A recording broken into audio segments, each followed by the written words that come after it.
Hello दोस्तों, 5G exam cracker पर आपका बहुत बहुत स्वागत है। मैं सुप्रिया मैम आपके लिए कुछ महत्वपूर्ण हिंदी के क्वेश्चन को लेकर आई हूँ। आपको इस स्क्रीन पर दिख रहा होगा। चलिए जल्दी जल्दी इसका आंसर बता दीजिए। ठीक है, पहला क्वेश्चन हमारा कहता है हिंदी साहित्य का इतिहास ग्रंथ के रचयिता कौन है। हिंदी साहित्य का इतिहास ग्रंथ है, उसके रचयिता कौन है। ए है डॉक्टर नगेंद्र, बी है आचार्य रामचंद्र शुक्ल, सी है आचार्य हजारी प्रसाद द्विवेदी, डी है डॉक्टर रामविलास शर्मा। पहले आंसर सही, पहले क्वेश्चन पढ़िएगा अच्छे से, उसके बाद उसका आंसर दीजिएगा। ठीक है, चारों ऑप्शन को अच्छे से पढ़िएगा।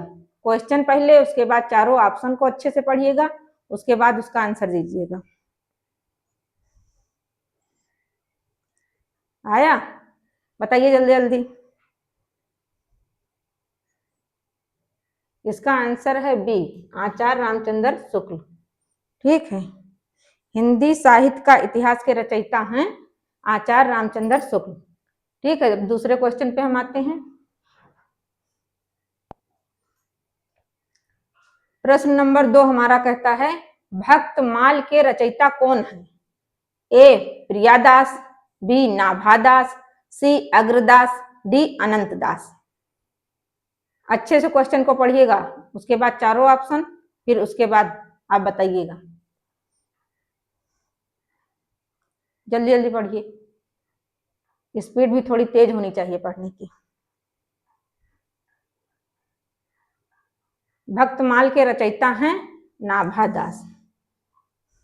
ठीक है, और ये जो प्रियादास हैं, इन्होंने भक्तमाल की टीका लिखी थी। टीका किसने लिखी थी?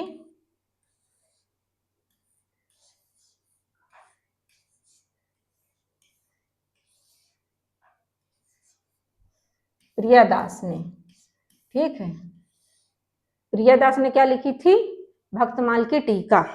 ठीक है, अब अगले क्वेश्चन पे हम आते हैं। तीसरा क्वेश्चन हमारा है निम्नलिखित में से किस कवि को भाषा का जादूगर कहा जाता है। ठीक है, प्रश्न को अच्छे से पढ़िए। निम्नलिखित में से किस कवि को भाषा का जादूगर कहा जाता है। ए है बिहारी, बी है कबीर, सी है निराला, या डी है भारतेंदु हरिश्चंद्र। कौन है, जल्दी जल्दी बताइएगा।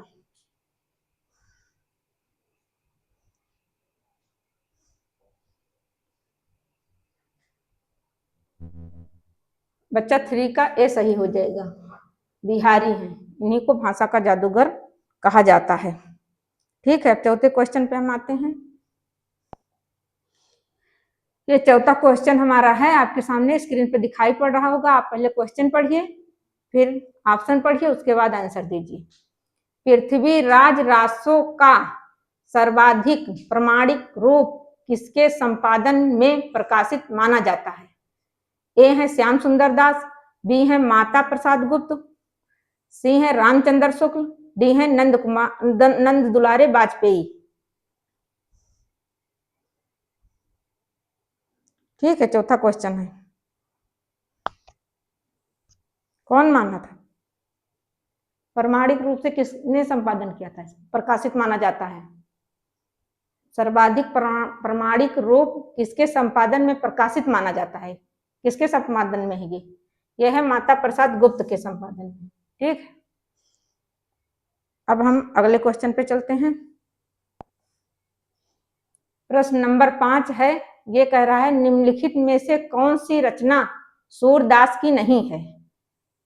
सबसे पहले क्वेश्चन पढ़िए, फिर चारों ऑप्शन पढ़िए, आपके सामने हैं, उसके बाद उसका आंसर दीजिए।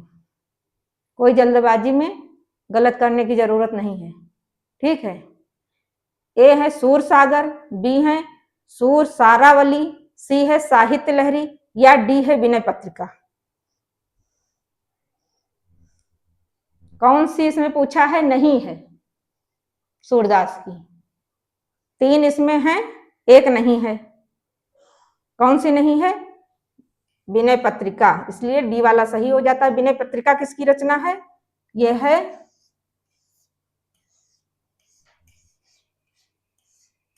तुलसीदास की। ठीक है, ये तुलसीदास की रचना है विनय पत्रिका। अब हम दूसरे क्वेश्चन पे आते हैं। प्रश्न नंबर 6 है हमारा। इसमें लिखा है, एक क्वेश्चन है कि रसखान किस भक्ति धारा के कवि हैं। सबसे पहले क्वेश्चन अच्छे से पढ़िए, फिर चारों ऑप्शन पढ़िए, फिर उस उत्तर दीजिए उसका। रसखान किस भक्ति धारा के कवि हैं। ए राम भक्ति, बी कृष्ण भक्ति, सी निर्गुण ज्ञानाश्रयी, डी निर्गुण प्रेमाश्रयी। किसके हैं रसखान, राम भक्ति के या कृष्ण भक्ति के या निर्गुण के। यहाँ पर बच्चा गलत लिखा है, निर्गुण प्रेमाश्रयी ज्ञानाश्रयी निर्गुण। हाँ ठीक है, निर्गुण ज्ञानाश्रयी या निर्गुण प्रेमाश्रयी। सही है, सही है लिखा है। जल्दी से बताइए किस धारा के हैं रसखान। रसखान है कृष्ण भक्ति धारा के, चाहे कृष्ण भक्ति शाखा कहें या कृष्ण भक्ति धारा कहें, बात एक ही है। अब हम अगले क्वेश्चन पे आते हैं। 7 नंबर का क्वेश्चन आपके सामने है, देखिए स्क्रीन पे। इसको अच्छे से क्वेश्चन को पढ़िए, फिर चारों ऑप्शन पढ़िए, फिर उसका आंसर दीजिए। ठीक है, कमायनी का नायक कौन है।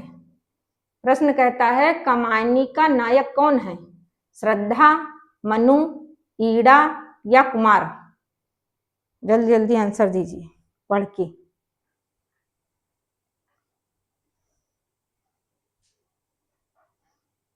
कौन है इसका नायक। इसका नायक है मनु। बी वाला आंसर सही हो जाएगा। श्रद्धा, ईड़ा, कुमार इसके क्या हैं, प्रमुख पात्र हैं। श्रद्धा, ईड़ा, कुमार इसके प्रमुख पात्र हैं। ठीक है, नायक इसका मनु है। अब हम अगले क्वेश्चन पे आते हैं। क्वेश्चन नंबर 8 आपके सामने है स्क्रीन पे। उर्वशी किस साहित्यिक विधा की रचना है। क्वेश्चन पढ़िएगा, उर्वशी किस साहित्यिक विधा की रचना है। ए महाकाव्य, बी खंड काव्य, सी गीत नाट्य, डी नाटक।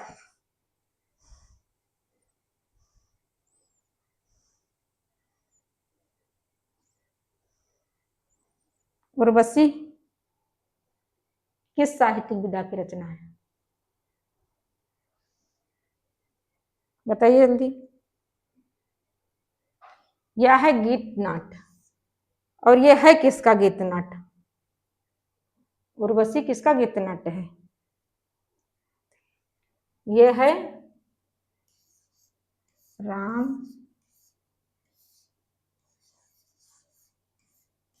धारी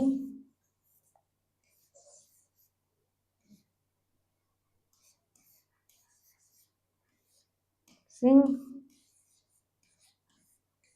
दिनकर। किसका है, रामधारी सिंह दिनकर का। ठीक है, अगले क्वेश्चन पे हम आते हैं। 9 क्वेश्चन हमारा आपके सामने है, देखिएगा क्वेश्चन को अच्छे से, फिर इसके चारों ऑप्शन देखिएगा, फिर आंसर दीजिएगा। निशा निमंत्रण के रचयिता कौन है। ए हरिवंश राय बच्चन, बी अज्ञेय, सी दिनकर या डी महादेवी वर्मा। कौन से हैं 9 क्वेश्चन में। ये बच्चा इसमें ए सही हो जाएगा, हरिवंश राय बच्चन की ये रचना है। इसके रचनाकार निशा निमंत्रण के हरिवंश राय बच्चन जी हैं। ठीक है, अब अगले क्वेश्चन पे आते हैं। 10वां क्वेश्चन आपके सामने है।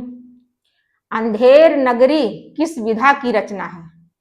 ए उपन्यास, बी नाटक, सी एकांकी, डी कहानी। अंधेर नगरी तो बहुत से बच्चे पढ़े होंगे, सभी बच्चे लगभग पढ़े होंगे अंधेर नगरी। बताइए जल्दी जल्दी किसका क्या चीज है, ये उपन्यास है, नाटक है, एकांकी है या कहानी है। और ये है किसकी, ये भी आंसर में लिखिएगा। अंधेर नगरी किसका नाटक है।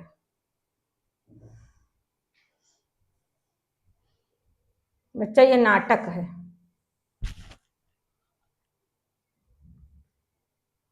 ठीक है, ये है किसका?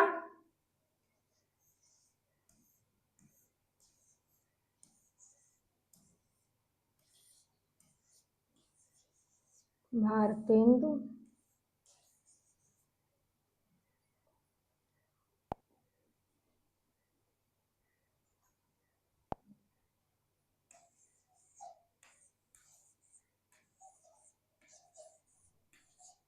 हरिश्चंद्र का नाटक।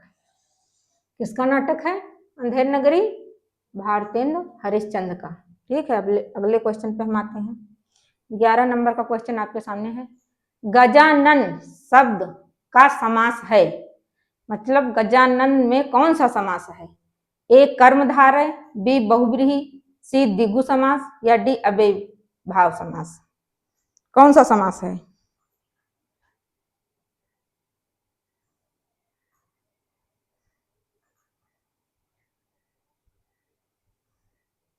गजानन, गजानन का मतलब गज जैसा आनन,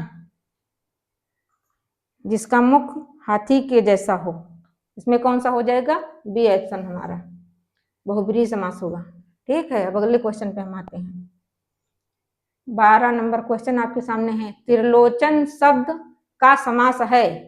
त्रिलोचन मतलब त्रिलोचन शब्द में कौन सा समास है? ए द्विगु समास, बी बहुब्रीहि समास, सी कर्मधारय समास, डी तत्पुरुष समास।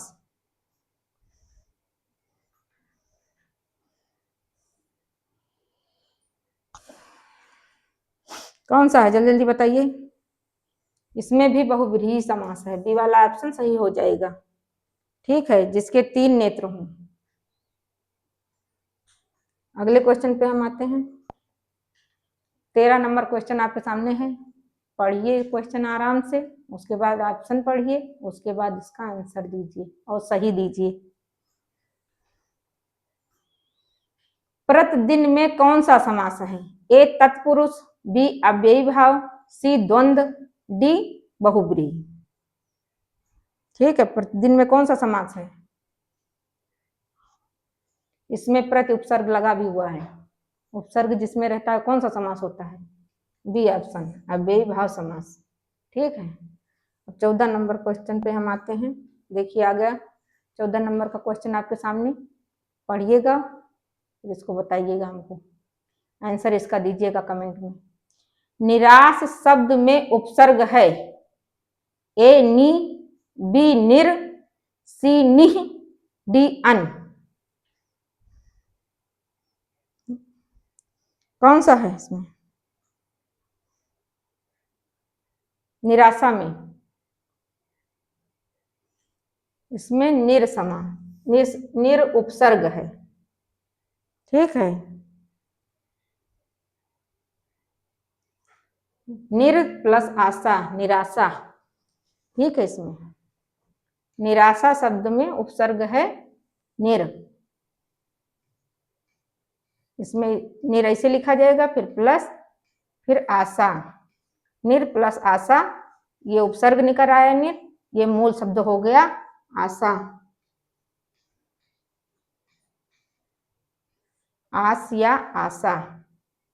ठीक है,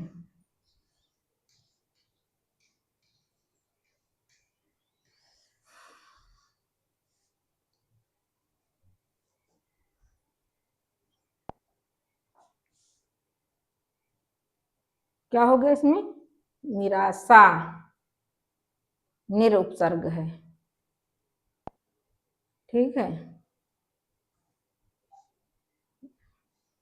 आस शब्द इसका हो गया मूल शब्द, या आशा शब्द मूल हो गया, निर हो गया उपसर्ग, इसलिए इसमें बी ऑप्शन सही हो जाएगा, निराशा।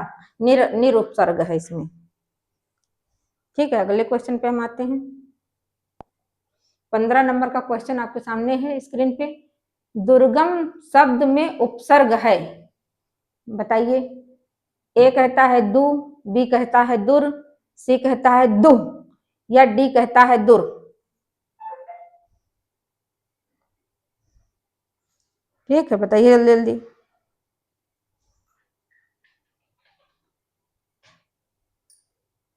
दुर्गम में कौन सा समास है, कौन सा उपसर्ग है? इसमें दुर उपसर्ग है। इसको जब हम लिखेंगे तो इसमें हो जाएगा दुर्गम,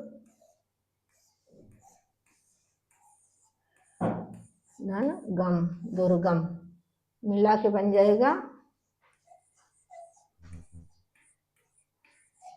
दुर्गम।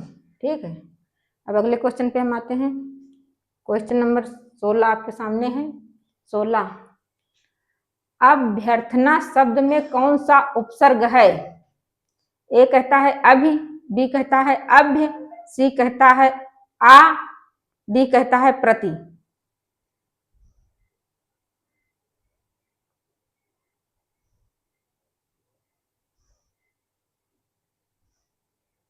बताइए जल्दी जल्दी। इसमें बच्चा ए वाला हमारा सही हो जाएगा। ठीक है, अब हम चलते हैं अगले क्वेश्चन पे। बी वाला आंसर, ए वाला आंसर इसमें सही है। 17 नंबर का क्वेश्चन आपके सामने है। जो पहले कभी ना हुआ हो के लिए एक शब्द है। ए है अद्भुत, बी है अभूतपूर्व, सी है अप्राकृतिक, डी है अनुपम। कौन सा है? जो पहले कभी ना हुआ हो। ये हो जाएगा बी वाला ऑप्शन सही, अभूतपूर्व इसमें सही आंसर है। ठीक है, अब अगले क्वेश्चन पे हम चलते हैं। 18 नंबर का क्वेश्चन आपके सामने है, देखिएगा इसको फिर आंसर दीजिएगा। कलेजा मुंह को आना मुहावरे का अर्थ है। ए है अत्यधिक प्रसन्न होना, बी है अत्यधिक भयभीत होना, सी है क्रोधित होना, या डी है दुखी होना। क्या है कलेजा मुख को आना?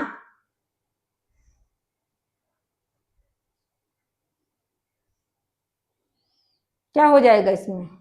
इसमें बच्चा बी वाला आंसर सही हो जाएगा, अत्यधिक भयभीत होना या डर जाना। कलेजा मुख को आना का मुहावरे का अर्थ है अत्यधिक भयभीत होना, जैसे किसी को देख के डर जाना। ठीक है, इसमें यही सही हो जाएगा बी वाला आंसर। अगले क्वेश्चन पे हम आते हैं। 19 नंबर का क्वेश्चन आपके सामने है, आप पढ़िए, फिर पहले प्रश्न पढ़िए, फिर उसके चारों ऑप्शन पढ़िए, फिर उसका आंसर दीजिए कमेंट में। लिखा है पानी पानी होना मुहावरे का सही अर्थ है। ए है भीग जाना, बी है लज्जित होना, सी है घबरा जाना, या डी है परेशान होना। कौन सा है इसमें? आंसर दीजिए आप लोग। पानी पानी होना।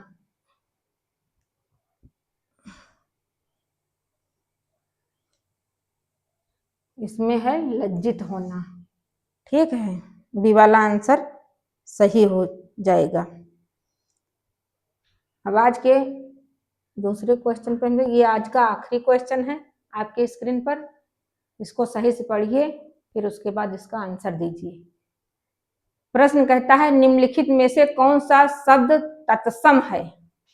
ए आंख, बी दूध, सी अग्नि, डी गांव। कौन सा शब्द तत्सम है?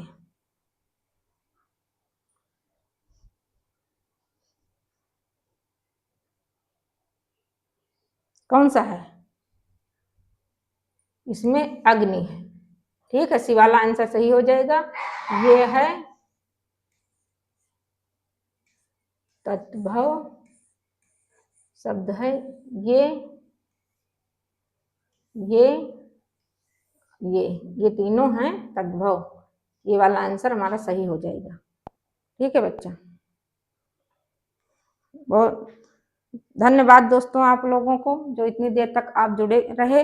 अगर हमारा ये सेशन आपको पसंद आता है तो आप हमें कृपया सब्सक्राइब, लाइक एवं शेयर कीजिए और इस चैनल को देखिए। इस पे सुबह विजय सर की क्लास आती है, वो डिटेल में बहुत अच्छा पढ़ाते हैं और उनकी क्लास देखिएगा आप। अगर हमसे इसमें कोई टाइपिंग मिस्टेक हो जाता है तो हम इसके लिए क्षमा प्रार्थी हैं आपसे। ठीक है, बहुत बहुत धन्यवाद, आज हमारे साथ इतनी देर तक जुड़े रहे।